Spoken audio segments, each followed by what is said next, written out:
सोनिया गांधी अगला लोकसभा चुनाव नहीं लड़ेंगी, लेकिन क्या इसके पीछे कोई राजनीतिक प्लानिंग है?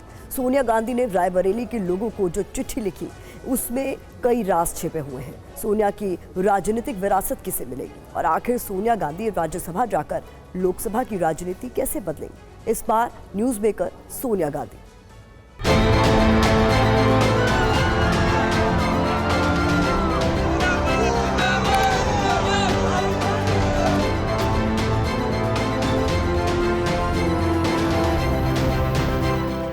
सोनिया गांधी का राज्यसभा जाना कांग्रेस के इतिहास का एक चक्र पूरा होने जैसा है।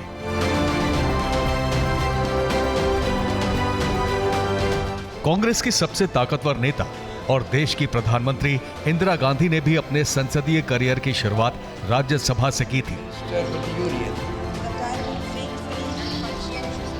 इंदिरा गांधी 1964 से 1967 तक राज्यसभा सदस्य थी। यहीं से वो मंत्री बनी और यहीं से लाल बहादुर शास्त्री के निधन के बाद प्रधानमंत्री भी बनी।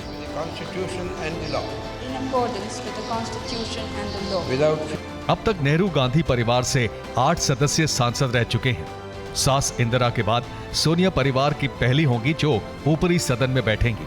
सोनिया ने इसके लिए बढ़ती उम्र और बीमारी का हवाला दिया है। जाहिर है वो एक तरह से सक्रिय राजनीति से संन्यास की तरफ भी इशारा कर रही हैं। फिलहाल वो संसदीय पार्टी की चेयरपर्सन है, लेकिन अब वो राज्यसभा में ही नजर आएंगी। हाँ, मेरे को लगता है कि ये बहुत ज़्यादा क्लियर इंडिकेशन है कि सोनिया गांधी अब रिटायरमेंट की ओर बढ़ रही हैं। वो तुरंत वो एकदम से छोड़ना नहीं चाहती, क्योंकि एक तो जो माहौल बना है कि वो मकान को रिटेन करने के लिए राज्यसभा गई हैं, इससे एक बहुत ख़राब मैसेज गया है रैंक एंड फाइल में कि अगर गांधी फैमिली इस तरह सोचेगी तो फिर बाकी पार्टी के लोगों का क्या हालत होगा। क्योंकि एक माहौल बनाया जा रहा था कि सीनियर लीडर्स चुनाव लड़ें ताकि कांग्रेस की कुछ अच्छी सीटें आए, पर अगर लीडरशिप खुद गांधी फैमिली कांग्रेस प्रेसिडेंट हो नहीं हो, गांधी फैमिली अभी भी लीडरशिप है इस पार्टी की। कांग्रेस की राजनीति के लिए ये हाल के कुछ साल का सबसे बड़ा मोड़ माना जा सकता है।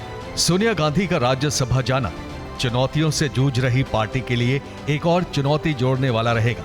पार्टी को पिछले लोकसभा चुनाव में उत्तर प्रदेश में इकलौती जीती हुई सीट पर दोबारा रणनीति बनाने पर मजबूर कर रहा है। अमेठी से राहुल गांधी हार चुके हैं। मोदी की आंधी में सोनिया किसी तरह रायबरेली में अपना किला बचाने में कामयाब हुई थी।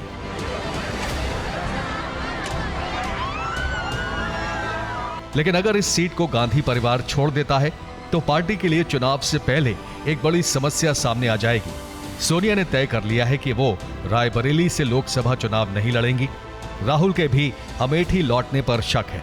देखिए, सोनिया गांधी का राज्यसभा जाना उसके दो पहलू हैं। एक राजनीतिक पहलू है और एक दूसरा एक व्यक्तिगत बात है। व्यक्तिगत बात तो ये है 10 जनपद जो एक तरीके का कांग्रेस का एक गढ़ माना जाता है राजनीतिक रूप से, उसको उन्हें रखना था। अगर वो सांसद नहीं बनती तो उनके लिए समस्या ये होती कि 10 जनपद खाली करना होता। राजनीतिक कारण ये था कि सोनिया गांधी, आप देख रहे होंगे कि 2019 से इतनी बहुत ज़्यादा सक्रिय नहीं है। 2019 का चुनाव रायबरेली से ज़रूर जीती, लेकिन उसके बाद में वहाँ उनका रायबरेली जाना भी नहीं हुआ। उत्तर प्रदेश की भी राजनीतिक स्थिति बहुत बदल गई है और योगी आदित्यनाथ का जो वहाँ दबदबा है, तो वहाँ के ऊपर एक ऐसा भी हो सकता था कि सोनिया गांधी चुनाव लड़ती और किसी कारण से, जिस तरह से राहुल गांधी अमेठी से हारे, वो रायबरेली से अपना चुनाव हार जाती। तो ये दोनों कारणों का मुझे लगता है कि व्यक्तिगत और राजनीतिक कारणों के चलते हुए उन्होंने अपने आप को राज्यसभा में मनोनीत किया।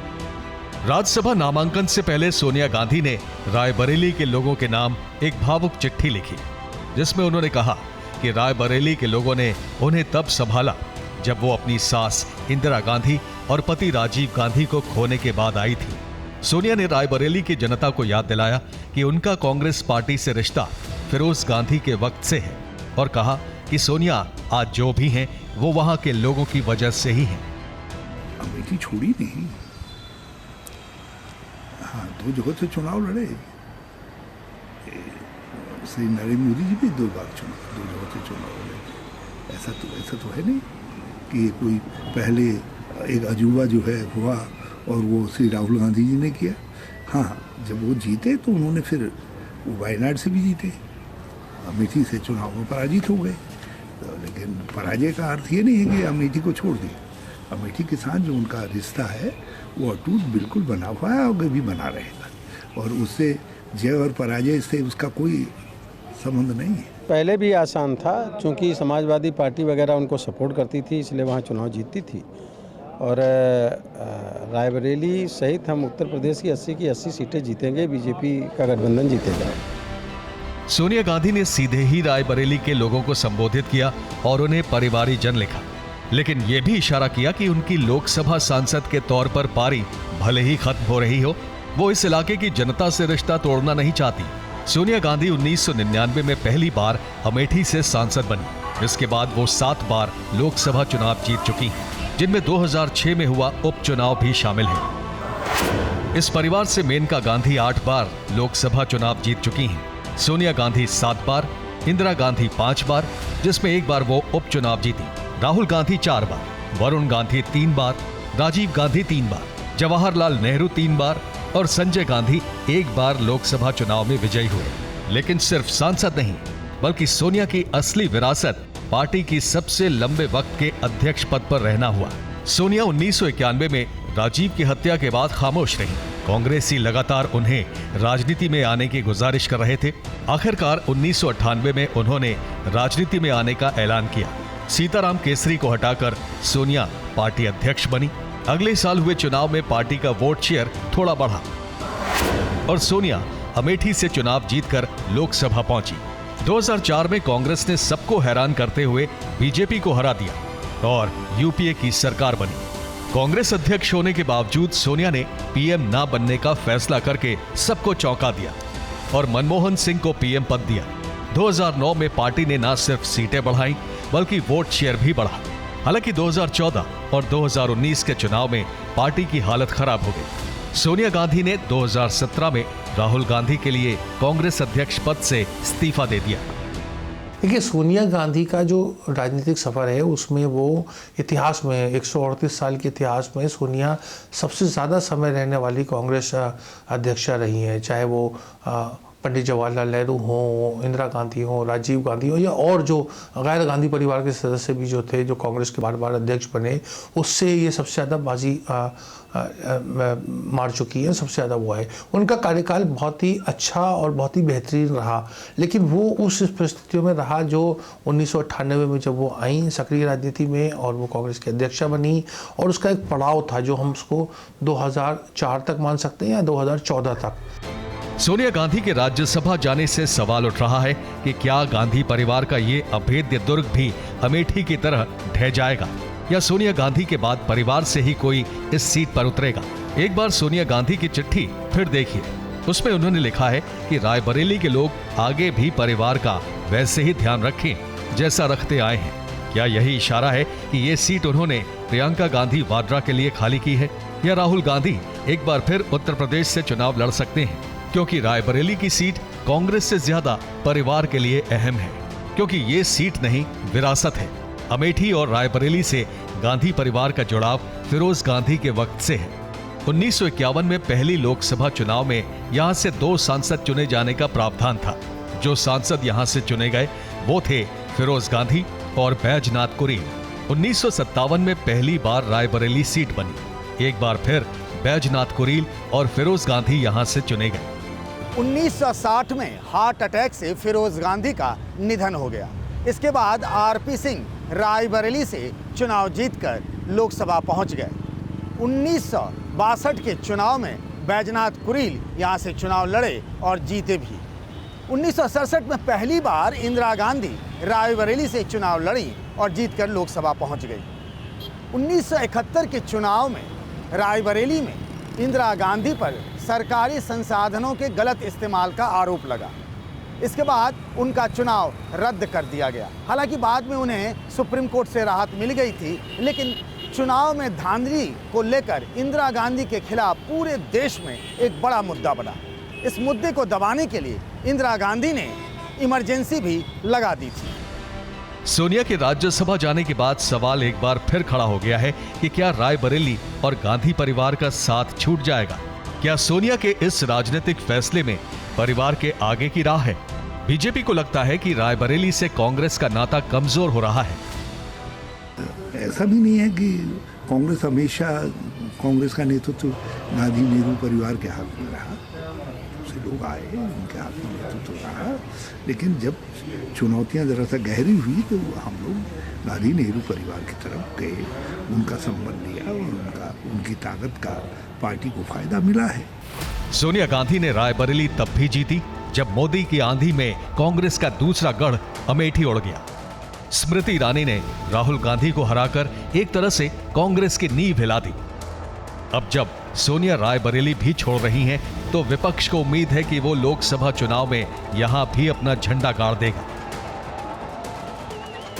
यहां से कांग्रेस की हार का मतलब सिर्फ पार्टी की एक सीट जाना नहीं, बल्कि यह संदेश जाना होगा कि कांग्रेस अब डूबती नैया है। 1996 और 1998 में यहां बीजेपी जीती थी और ये सोनिया की राजनीति में आने से पहले की बात है। अब एक बार फिर पार्टी इस सीट को जीतने की कोशिश करेगी। सोनिया गांधी लड़ती तब भी मजा आता, और आप देखिएगा कि परसों 25 तारीख को आदरणीय नरेंद्र मोदी जी रायबरेली में 1600 करोड़ से निर्मित एम्स का उद्घाटन कर रहे हैं, तो निश्चित तौर से बहुत बड़ा, और वहाँ पर विकास जो 63 साल में कांग्रेस नहीं कर पाई, वो मोदी जी ने रायबरेली में और अमेठी में 10 साल में करके दिखाया है। और रायबरेली अमेठी की जनता समझने लगी है कि हमें केवल कांग्रेस ने वोट बैंक माना था। उन्होंने कई प्रधानमंत्री बना के दिए, लेकिन गांव का विकास नहीं हो पाया। सोनिया गांधी इस वक्त एक दोराहे पर खड़ी हैं। उन्होंने ये तो तय कर लिया है कि अब वो खुद चुनावी राजनीति में नहीं उतरेंगी, लेकिन उनकी जगह कौन लेगा, इस पर फैसला नहीं हो पाया है। इसकी एक झलक सोनिया के राज्यसभा जाने की राह पर भी दिखी। कांग्रेस सूत्रों का कहना था कि प्रियंका चाहती थी कि सोनिया हिमाचल से खड़ी हो, ताकि ये संदेश जाए कि प्रियंका का हिमाचल में घर होने से उनका भी राज्य से रिश्ता है, जबकि राहुल गांधी चाहते थे कि सोनिया राजस्थान से जाए। आखिरकार सोनिया ने राहुल की बात मानी। सोनिया गांधी के राज्यसभा में जाने का फैसला तो आसान रहा होगा, लेकिन मुश्किल इस बात की रही कि सोनिया किस राज्य को चुने, क्योंकि हर राज्य चाहता रहा कि सोनिया उनकी नुमाइंदगी करें, खासकर हिमाचल और राजस्थान। लेकिन सोनिया ने राहुल और प्रियंका में राहुल की सुनी। अब ये विरासत का सवाल था या फिर राहुल की वो बात कि राजस्थान में नंबर गेम सेफ है, हिमाचल में बीजेपी तोड़फोड़ भी कर सकती है। देखिए, ये तय करना सोनिया जी को है, और राहुल जी आगे हैं, पार्टी के अध्यक्ष रह चुके हैं, और इस समय पार्टी उन्हीं के नेतृत्व में संघर्ष कर रही है, और प्रियंका जी भी उनके साथ खड़ी हैं, सब लोग खड़े हैं। तो इसलिए ये इशू अब करीब करीब सेटल्ड इशू है। इस इशू पर अब कोई चर्चा की बात ही नहीं है, तो तयशुदा इशू है। ये तो उनको तय करना है कि कौन संभालेगा, ये उनकी पार्टी का इंटरनल मामला है, उनके परिवार का मामला है, ये तो मैं नहीं जानता। लेकिन भारतीय जनता पार्टी इस बार वो भी सीट जीतेगी। गांधी परिवार की अगली पीढ़ी एक दूसरे से बिल्कुल अलग है। राहुल राजनीति में प्रियंका से सीनियर हैं, वो यूथ कांग्रेस से लेकर कांग्रेस तक सबकी कमान संभाल चुके हैं, जबकि प्रियंका ने ज्यादातर वक्त सोनिया के चुनाव प्रबंधन का काम किया। हालांकि वो राजनीति में आ चुकी हैं, लेकिन अब तक प्रियंका चुनावी मैदान में नहीं उतरी हैं। रायबरेली की सीट उन्हें मिल सकती है। सोनिया भी राजनीति में आने से पहले इंदिरा और राजीव के साथ पर्दे के पीछे की भूमिका निभा रही थी। अब सवाल यह है कि इन दोनों में से परिवार की विरासत किसके हाथ होगी। राहुल कांग्रेस अध्यक्ष पद छोड़ चुके हैं, साथ ही ये मानते हैं कि गांधी परिवार में से किसी को अध्यक्ष नहीं बनना चाहिए, जबकि प्रियंका सार्वजनिक मंच पर यही कहती आई हैं कि उन्हें जो जिम्मेदारी मिलेगी वो निभाएंगी। देखिए, मेरा तो अपना मानना यह है कि कांग्रेस के डीएनए में गांधी फैमिली पूरी तरह से बस चुकी है। उनको लगता है कि बिना गांधी फैमिली के ये पार्टी टूट के अलग अलग हिस्सों में बढ़ जाएगी। पर एक और रियलिटी भी ये है कि आज अब ये करंट जनरेशन गांधी फैमिली का अब डिलीवर नहीं कर पा रही है, लोगों में एक्सेप्टेबिलिटी नहीं बना पा रही है, एक माहौल नहीं बना पा रही कि हाँ, हम देश को चला सकते हैं। राहुल गांधी सर्टनली वो इमेज नहीं है। सोनिया गांधी का एक इमेज था, पर मेरे को लगता है सोनिया गांधी अब ये नहीं कह सकते जैसे जवाहरलाल नेहरू का था या किसी का था, इंदिरा गांधी का था विरासत, ऐसा कुछ हुआ नहीं कि ये विरासत जो नॉर्मली बच्चों के पास आती है। और सवाल ये भी उठ रहे हैं कि बिना गांधी परिवार के पार्टी का क्या हो सकता है। मल्लिकार्जुन खड़गे 24 साल में पहले गैर गांधी परिवार के अध्यक्ष बने, लेकिन कुछ लोगों का यह मानना है कि गांधी नेहरू परिवार ही पार्टी को एकजुट रख सकता है। खड़गे के अध्यक्ष बनने के बाद भी कई नेताओं ने कांग्रेस छोड़ी। प्रधानमंत्री मोदी और बीजेपी लगातार कांग्रेस और परिवारवाद पर हमले जारी रखे हुए हैं। साफ है कि पार्टी पर फिलहाल सोनिया और उनके परिवार का असर अभी भी गहरा है। इससे पहले आखिरी बार गैर गांधी अध्यक्ष सीताराम केसरी थे, जो 1996 से 1998 तक अध्यक्ष रहे, लेकिन उनका कार्यकाल काफी विवादों में रहा। उस वक्त सोनिया राजनीति में नहीं थी, लेकिन फिर भी उनका असर पार्टी पर था। अब गांधी परिवार के 3 सदस्य राजनीति में हैं, लेकिन तीनों में से कोई भी सीधे सत्ता के केंद्र में नहीं नजर आता। देखिए, राजनीतिक जीवन चलता है, उसका उतार चढ़ाव आता है। कांग्रेस का एक कुछ लोग कह सकते हैं कि आर्थिक हिसाब से आप देखें, मतलब देश की अर्थव्यवस्था के हिसाब से सबसे अच्छा मैनेजमेंट तब हुआ जब नेहरू गांधी परिवार के सदस्य नहीं थे, जब पीवी नरसिम्हा राव और डॉक्टर मनमोहन सिंह की जोड़ी चली, जो 1991 से 1996 तक रहा। तो वो बात जो है, ऐसा नहीं होता। कार्यकाल जो था सीताराम केसरी का भी अच्छा था कुछ मामलों में, क्योंकि वो जो उस समय यूनाइटेड फ्रंट की सरकार चली, 2 साल सरकार चली 1996 से 98 तक की गैर भाजपा सरकार, और उसके बाद अभी मल्लिकार्जुन खड़गे भी अच्छा काम कर रहे थे। तो व्यक्ति जो है, कोई भी एक चीज़ समझनी चाहिए, कोई भी व्यक्ति जो है किसी संस्थान संगठन से बड़ा नहीं हो सकता।